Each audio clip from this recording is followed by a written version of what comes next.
ہم یہاں پر جمع ہوئے اکٹھے ہوئے ہیں اپنے ان پیاروں کے لیے، اپنے ان عزیز، اپنے ان دوست جو ہفتوں مہینوں سالوں سے لاپتہ ہے، جبری طور پر لاپتہ کر دیا گیا ہے۔ انسانی تاریخ جو ہزاروں نسلوں سے ہوتے ہوئے آج یہاں اس مقام تک پہنچی ہے، اور اپنے اس سفر میں انسان نے کئی اتار چڑھاؤ، کئی مسائل،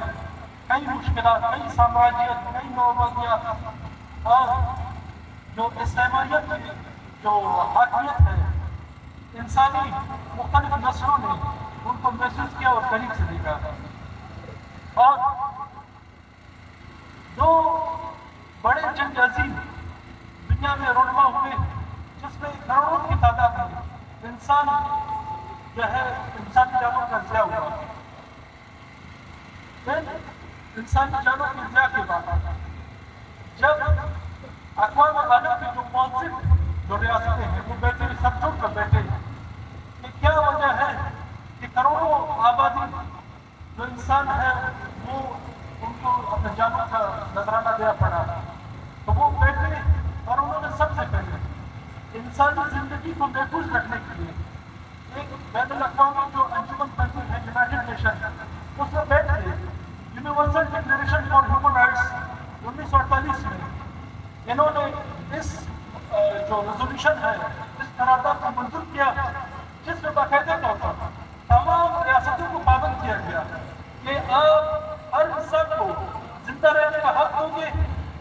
اس کو اظہار رائے کرنے کا حق دو گے، کسی کو جبری طور پر لاپتہ نہیں کرو گے،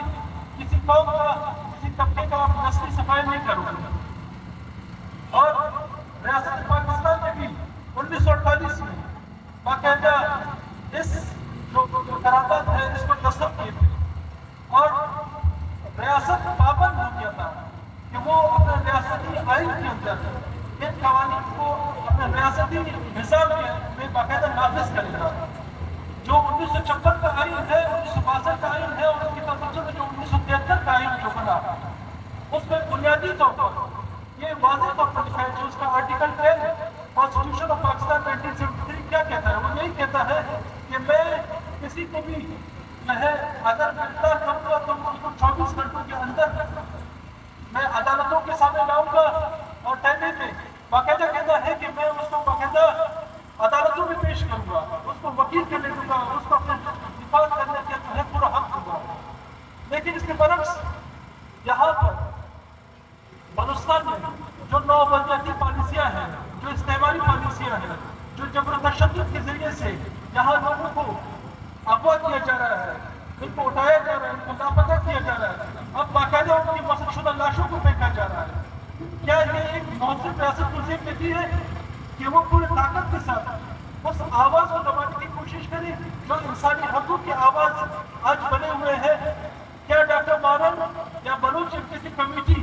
یا وہ سیاسی کارکنان جو آج جن کو زندہ کے پیچھے ڈال دیا گیا ہے، ان کا قصور کیا تھا؟ انہوں نے کہا ریاست مخالف کو بیانیہ اختیار کیا تھا، وہ تو بات میں یہی کہہ رہے ہیں کہ آپ اپنے آئین کے مطابق، اپنے قانون کے مطابق اگر کسی نے کوئی گناہ کیا ہے، کوئی جرم کیا ہے، تو آپ ان کو اپنے عدالتوں میں لائیں، یا تو آپ اپنے عدالتوں کو بند کر دیں، اور جو انسانی حقوق کے آپ نے قوانین آئین میں دیے ہیں اس کو پھر آپ منسوخ کرتے ہیں، معطل کرتے ہیں، پھر آپ کی مرضی آپ جس کو اٹھاتے ہیں، جس کے مسخ شدہ لاش گراتے ہیں۔ لیکن اگر آپ ریاست کو ایک عمرانی معاہدے جو سوشل کنٹریکٹ ہے اس کے مطابق آپ نے چلانا ہے، تو اس کے لیے ضروری ہے کہ آئین میں لکھے گئے جو قوانین ہیں، جو آپ کا منشور ہے، جو پالیسی ہے، اس آئین کے مطابق آپ لوگوں کو ایسا وہ رویہ اختیار کریں جس کا آپ نے اسے اس عمرانی معاہدے میں وعدہ کیا ہے۔ لوگوں کو اغوا کرنا، جبری طور پر لاپتہ کرنا، جو freedom of expression, freedom of opinion کے جو راستے ہیں اظہار رائے کا، اس کو بند کر دینا، جو جمہوری سیاسی کارکنان ہیں ان کو زندہ کے پیچھے ڈال دینا، جمہوری حقوق جو ہے مظاہروں کے، ریلیوں کے، پریس کلبوں کو تالہ بندی کر کے ان کے اظہار رائے کے راستے کو روکنا، یہ تمام وہ رویے ہیں، ریاستی رویے ہیں جو انسانی حقوق کی جو عالی ہوئی منشور جس میں ریاست پاکستان نے خود دستخط کیے ہیں، اور جو آئین پاکستان 1973 میں جو باقاعدہ آرٹیکل موجود ہے بنیادی حقوق کے، یہ اس کی خلاف ورزیاں ہیں۔ لہٰذا آپ دوسرے جنگ عظیم سے پہلے میں بار بار یہ کہتا آ رہا ہوں کہ ریاستی ادارے ایک دفعہ دوسرے جنگ عظیم سے پہلے جو عالمی طاقتیں تھے، جو سب سے بڑی ایک طاقت جرمنی کی شکل میں ایڈولف ہٹلر ہوا کرتا تھا، جس کی ایک خفیہ تنظیم کی گستاخو، اس گستاخو سے حساب لینے، اس سے سبق لینے کہ وہ بھی لوگوں کو اغوا کرتا تھا، وہ بھی ان کی مسخ شدہ لاشیں گراتا تھا، اجتماعی کمرے بناتا تھا جرمن اور باقی جو غیر جرمن اقوام کی، باقاعدہ کیمیکل کے ذریعے سے جو ہے ان کی ماس کلنگ کیا کرتا تھا۔ اس نے ظلم و بربریت کے وہ مثال خیر دی جس کے اثرات آج تک دنیا میں دیکھنے اور محسوس کیے جا سکتے ہیں، لیکن آج جرمن گستاخو ایجنسی کہاں گیا؟ آج وہ دنیا میں ایک جو ہے ایک عبرت کے طور پر یاد کیا جاتا ہے۔ ایرانی جو رضا شاہ پہلوی ایرانی بادشاہ تھا، اس نے بھی اپنے ایجنسی ساوا کی ایجنسی کے ذریعے سے لوگوں کو اغوا کرنے، اٹھانے، لاپتہ مسخ شدہ لاشیں، اجتماعی قبروں کا سلسلہ شروع کیا۔ اس کا انجام کیا ہوا؟ وہ ساوا کی انٹیلیجنس ایجنسی آج کہاں ہے؟ وہ آج عبرت کا نشان بن چکا ہے۔ اور اگر ہم دور نہ جائیں، آج جو شام میں بشار الاسد کے ساتھ جو حالات، جو واقعات ہوئے ہیں، جو اپنے حاکمیت، اپنے سامراجیت کو مضبوط رکھنے کے لیے پوری طاقت کے ساتھ لوگوں کے اجتماعی طور پر مار رہا تھا، قتل و غارت کر رہے تھے، لاپتہ کر رہا تھا، جیل و زندان میں ڈال رہا تھا، جمہوری حقوق جو انسانی حقوق کی منشور تھی اس کو خلاف ورزی کر رہا تھا۔ آج وہ بشار الاسد کی ابھی 2024-25 کی باتیں ہیں۔ آپ ان سے سبق لے لیں کہ ان ریاستوں میں کیا انجام ہوا، ان اقوام کو کیا انجام ہوا۔ اگر آج بلوچ کو اس کا جو سیاسی حق ہے، جو جمہوری حق ہے، جو اظہار رائے کرنے میں اس کا عالمی بنیادی حق حقوق میں شامل ہے، آپ وہ اس کو مہیا کرنے نہیں دو گے تو آپ خود اندازہ لگائیں کہ ریاست خود کہاں پر کھڑی ہوگی اور بلوچ کہاں پر کھڑا ہوگا۔ پھر یہ فاصلے اس حد تک بڑھ جائیں گے جس پر واپسی کا کوئی راستہ نہیں ہوگا۔ لہٰذا آج جو وزیر اعلیٰ بلوچستان سرفراز مفتی نے جو رویہ اختیار کیا ہے، یہ رویہ نہایت غیر منصف اور غیر اخلاقی، غیر جمہوری اور غیر سیاسی رویہ ہے۔ یہ وہ رویہ ہے جو بلوچ کچھ پالیسیوں میں شمار ہوتے ہیں، یہ وہ رویہ ہے جو ہمارے آج ماؤں بہنوں کو احتجاج کرنے پر مجبور کیا گیا ہے۔ آج یہاں پر لوگ نماز تراویح کے لیے جو ہے مسجدوں میں بیٹھے ہوئے ہیں، لیکن ہمارے لیے موجودہ حکمرانوں نے جو حکمران ہے، جو سامراج حکمران ہے، انہوں نے ایسے حالات پیدا کیے کہ مسجدوں کی بجائے آج ہم روڈوں پر اپنے پیاروں کے احتجاج کے لیے بیٹھے ہیں۔ لہٰذا یہ رویے، یہ نوآبادیاتی پالیسیوں کے رویے ہیں، یہ سامراجی رویے ہیں، یہ قابض کے رویے ہیں، یہ غیر اخلاقی رویے ہیں، اور ان رویوں کا خاتمہ نہایت ضروری ہے۔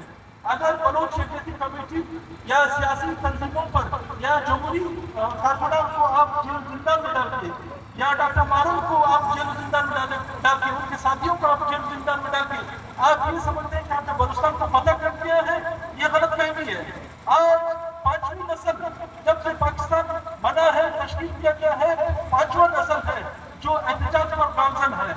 آج 5 انسرجنسی، 4 انسرجنسیاں ہو چکے ہیں اور 5ویں انسرجنسی اپنے عروج کو پہنچ چکی ہے، شدت اختیار کر چکی ہے۔ لہٰذا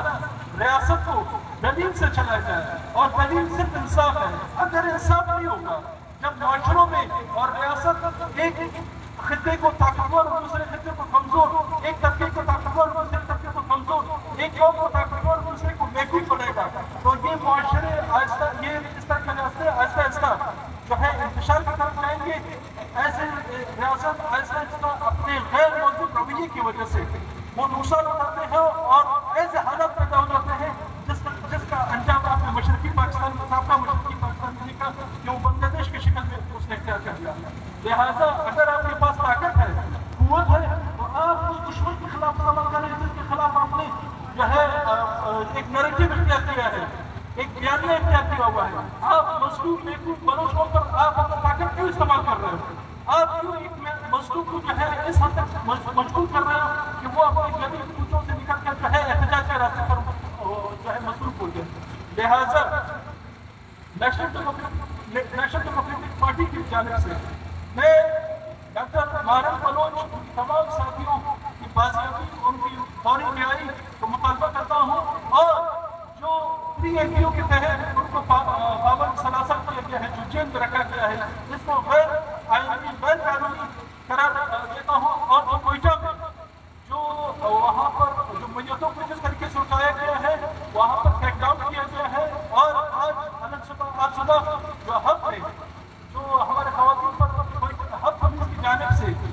جس طریقے سے لاٹھی چارج ہوا ہے، لوگوں کو اٹھایا گیا ہے، اس کی میں بھرپور مذمت کرتا ہوں۔ اور جو سینٹرل عمران کو جس طریقے سے جو ہے گرفتار کیے گئے ہیں، ان کے غضب کو گرفتار کیے گئے ہیں، ان کے رہائی اور بازیابی کا مطالبہ کرتا ہوں۔ اور اگر یہ ریاست جو ہے بجائے دلیل کے وہ طاقت اور تشدد کے ذریعے سے سیاسی کارکنان، جمہوری جو تنظیمیں ہیں ان کے راستوں کو روکے گا، تو اس کے نہایت ہی خطرناک نتائج آئیں گے، جس کے اثرات آئندہ آنے والے دیکھنے کو ملیں گے۔ لہٰذا ایک دفعہ پھر میں تمام جو سیاسی کارکنان ہیں ان کی بازیابی اور ان کو جو ہے فوری طور پر جو ہے جو جتنے بھی لاپتہ افراد ہیں جو جدی طور پر مشترک کیے گئے ہیں ان کو بازیاب کرنے کی